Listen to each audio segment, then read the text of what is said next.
Halo, selamat siang Bapak dan Ibu guru penggerak dimanapun Anda berada.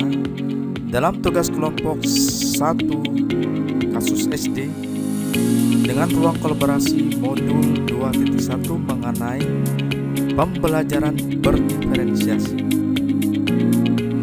Baiklah, perkenalkan, nama saya Nur Patriawan bersama dengan Ibu Hapsa serta Bapak Sukratoli dalam ruang kolaborasi modul 2.1. Nah, pembelajaran berdiferensiasi kita dipandu langsung oleh Bapak Jayus SPD sebagai fasilitator, kemudian Ibu Tuti Yusepa SPD sebagai pengajar praktik, dan Ibu Sri Wahyuni SPD pengajar praktik. Dalam tugas kelompok kami mendapat situasi 2 mengenai kasus pembelajaran diferensiasi di SD. Nah, di sini Pak Darmawan adalah guru sekolah dasar. Minggu depan ia akan mengajar murid-muridnya tentang materi cara kerja salah satu sistem organ tubuh manusia, yaitu sistem organ pencernaan. Selanjutnya, saat merencanakan pembelajaran, Pak Darmawan tentunya mempersiapkan beberapa sumber belajar yang menurutnya akan membantu murid-muridnya belajar sesuai dengan kebutuhannya. Sumber belajar yang beliau siapkan diantaranya adalah sebuah poster diagram yang menunjukkan bagian-bagian organ pencernaan yang dipinjam dari perpustakaan. Berbagai macam bacaan yang memuat pembahasan tentang bagaimana organ pencernaan bekerja dari berbagai sumber, ada berupa buku bacaan dengan tingkat kesulitan berbeda-beda, yang tentunya memuat informasi tentang cara kerja sistem organ pencernaan. Di samping itu, Pak Darmawan juga menyiapkan artikel yang ia ambil dari majalah atau kebetulan ada pembahasan tentang sistem pencernaan dengan bahasa yang lebih sederhana. Selanjutnya ada komik sains milik salah satu muridnya. Di minggu sebelumnya ia sudah menanyakan kepada murid-muridnya apakah ada yang memiliki sumber belajar yang berhubungan dengan sistem organ pencernaan. Kebetulan ada satu muridnya yang memiliki komik sains dan diminta untuk membawanya ke sekolah. Di kelas Pak Darmawan tidak ada komputer, tetapi Pak Darmawan tetap mencoba mengunduh lewat handphonenya sebuah video singkat yang menjelaskan tentang bagaimana organ pencernaan bekerja. Video ini kemudian ia tonton sebelumnya untuk memastikan isinya apakah sesuai dan cocok dengan apa yang ia inginkan anak untuk memahaminya. Kemudian ia simpan di handphonenya tersebut. Rencananya ia hanya akan menunjukkan video itu melalui handphone jika ada murid tertentu yang membutuhkan bantuan lebih. Nah, di sini Pak Darmawan juga membuat kartu-kartu pertanyaan yang dapat digunakan untuk membantu murid mengkonstruksi sendiri pemahaman mereka tentang cara kerja sistem organ pencernaan dengan menjawab pertanyaan. Selanjutnya, Pak Darmawan lalu mempersiapkan daftar kegiatan lengkap dengan instruksinya, misalnya membaca buku, artikel, komik, dan sebagainya, mengamati poster atau diagram, mendiskusikannya, dan kemudian membuat ringkasan untuk menunjukkan pemahaman tentang isi poster tersebut, mewawancarai petugas UKS, menjawab kartu-kartu pertanyaan. Aktivitas-aktivitas tersebut walaupun berbeda-beda, namun semuanya bertujuan agar muridnya memahami cara kerja sistem pencernaan. Selanjutnya, di dalam gambar aktivitas-aktivitas yang diberikan berbeda-beda, namun semuanya bertujuan agar memahami cara kerja sistem pencernaan. Tentunya Pak Darmawan pun siap mengajar. Nah, di awal pembelajaran, Pak Darmawan memberikan penjelasan kepada semua murid yang ada di kelasnya tentang tujuan pembelajaran dan konsep kunci yang ingin anak-anak kuasai. Lewat proses tanya jawab dan contoh-contoh, ia juga memastikan bahwa murid-muridnya memahami apa yang dimaksud dengan sistem. Selanjutnya, setelah itu, ia meminta murid-muridnya mulai bekerja dalam kelompok. Untuk penugasan kali ini, Pak Dermawan telah mengelompokkan murid berdasarkan tingkat kemampuan membaca murid. Hal ini karena tugas pertama yang harus dilakukan oleh setiap kelompok adalah membaca materi bacaan terlebih dahulu. Pak Dermawan menyusun teks yang dibaca tiap kelompok dengan kemampuan membaca mereka.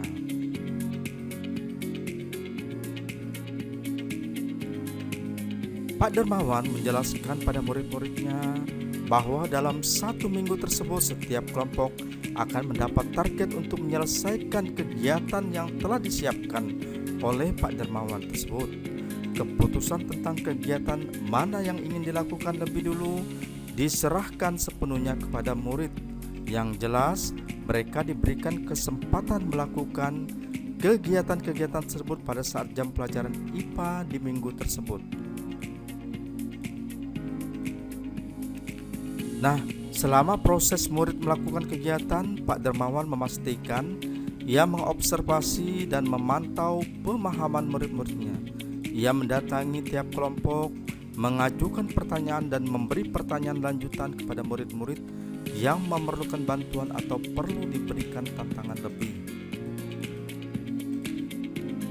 Selanjutnya, misalnya di situ menunjukkan video lewat handphonenya kepada beberapa anak yang tampak masih kesulitan, kemudian membantu mereka memahami konsep-konsep kunci dengan kosakata sederhana yang kemudian ia display di kelas.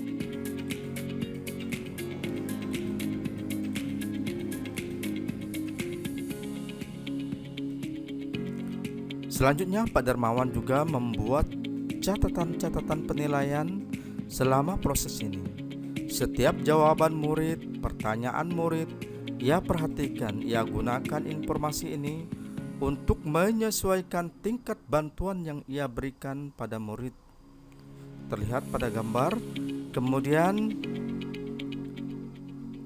selanjutnya, Bapak dan Ibu guru hebat, Pak Dermawan kemudian melakukan penilaian sejauh mana murid-muridnya memahami materi tersebut, kemudian membuat penilaian berjenjang atau tier assessment. Nah, untuk murid-murid yang kemampuannya kurang, ia menugaskan mereka untuk menjelaskan alur pencernaan dalam sebuah diagram alur sederhana yang dilengkapi penjelasan singkat dengan menggunakan kosakata yang sederhana sesuai dengan telah yang mereka pelajari dan bahkan telah didisplay di kelas. Kemudian, untuk murid-murid yang kemampuannya sedang, ia meminta mereka membuat sebuah cerita narasi tentang alur pencernaan dengan kosakata yang lebih bervariasi. Nah, selanjutnya, untuk murid-murid yang kemampuannya tinggi, ia meminta mereka membuat sebuah cerita kreatif dari perspektif seorang makanan yang menarasikan alur pencernaan. Melalui tugas ini, penyusunan kalimat dan pemilihan kosakata yang digunakan tentunya sudah lebih sulit.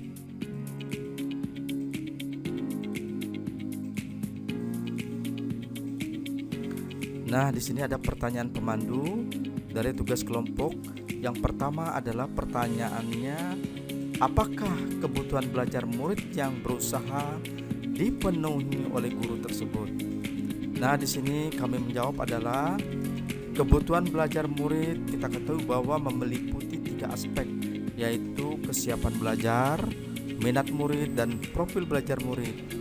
Kesiapan belajar adalah kapasitas murid untuk mempelajari materi baru. Kemudian minat belajar adalah aspek yang dapat menentukan motivasi seseorang dalam melakukan aktivitas tertentu. Sedangkan profil belajar murid merupakan pendekatan pembelajaran yang disukai murid seperti gaya berpikir, kecerdasan, budaya, latar belakang, dan jenis kelamin. Kemudian profil belajar bisa berupa bahasa, budaya, keadaan keluarga, dan gaya belajar.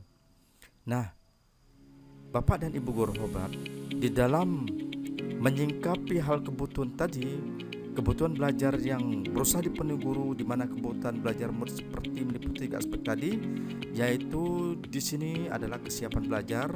Di situ Pak Dermawan memetakan atau mengidentifikasi tingkatan kemampuan membaca murid yang berbeda-beda. Yang kedua, minat murid. Di situ Pak Dermawan melakukan proses pembelajaran disesuaikan dengan minat murid yang berbeda-beda. Ada yang suka membaca, mengamati, berdiskusi, wawancara, atau menjawab soal.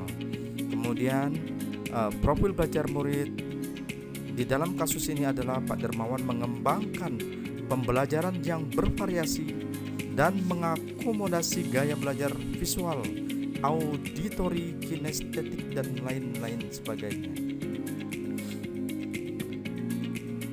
Kemudian Bapak dan Ibu guru hebat, pada pertanyaan pemandu yang kedua itu, bagaimana cara guru tersebut menentukan kebutuhan belajar murid? Nah, pada kelompok kami menjawab, untuk menentukan kebutuhan belajar murid adalah dengan cara menumbuhkan kesiapan belajar murid atau readiness, dengan dibuktikan yang pertama melakukan pemetaan kebutuhan belajar murid dengan mengelompokkan kemampuan membaca. Pak Dermawan menyesuaikan teks bacaan pada setiap kelompok belajar muridnya.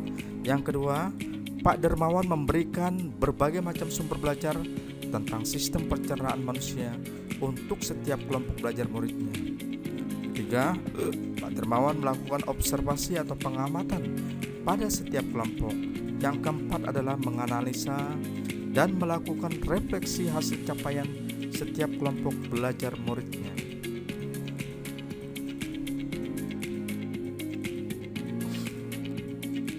Selanjutnya, pertanyaan ketiga adalah strategi pembelajaran berdiferensiasi apa yang digunakan.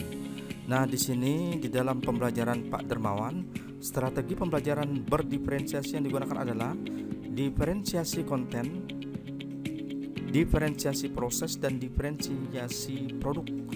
Diferensiasi konten yaitu melalui buku teks, komik, poster, kartu, pertanyaan, dan video pembelajaran yang disediakan oleh Pak Dermawan. Kemudian diferensiasi proses yaitu membentuk kelompok berdasarkan tingkatan kemampuan membaca dan pemahaman konsep. Yang ketiga adalah diferensiasi produk. Di sini berupa menjelaskan alur pencernaan dalam diagram alur sederhana yang dilengkapi dengan penjelasan singkat dengan menggunakan kosakata sederhana, membuat sebuah cerita narasi tentang alur pencernaan dengan kosakata yang lebih bervariasi, membuat cerita kreatif dari perspektif seseorang, makanan yang menerangkan alur pencernaan. Yang keempat, pertanyaan pemandu adalah bagaimana guru tersebut melakukan penilaian. Nah, dalam kelompok kami, Pak Dermawan membuat penilaian yang berjenjang atau tier assessment. Yang pertama adalah untuk murid-murid yang kemampuannya kurang, ia menugaskan mereka untuk menjelaskan alur pencernaan dalam sebuah diagram alur sederhana yang dilengkapi penjelasan singkat dengan menggunakan kosakata sederhana sesuai dengan yang telah mereka pelajari dan bahkan telah didisplay di kelas. Yang kedua, untuk murid-murid yang kemampuannya sedang, ia meminta mereka membuat cerita narasi tentang alur pencernaan dengan kosakata yang lebih bervariasi. Dan yang selanjutnya, yang ketiga adalah untuk murid-murid yang kemampuannya tinggi, ia meminta mereka membuat sebuah cerita kreatif dari perspektif seorang atau makanan yang menarasikan alur pencernaan. Melalui tugas ini, penyusunan kalimat dan pemilihan kosakata yang digunakan tentunya sudah lebih sulit.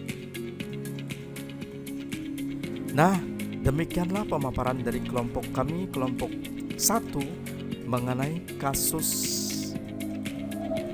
pembelajaran yang dilakukan oleh Pak Dermawan.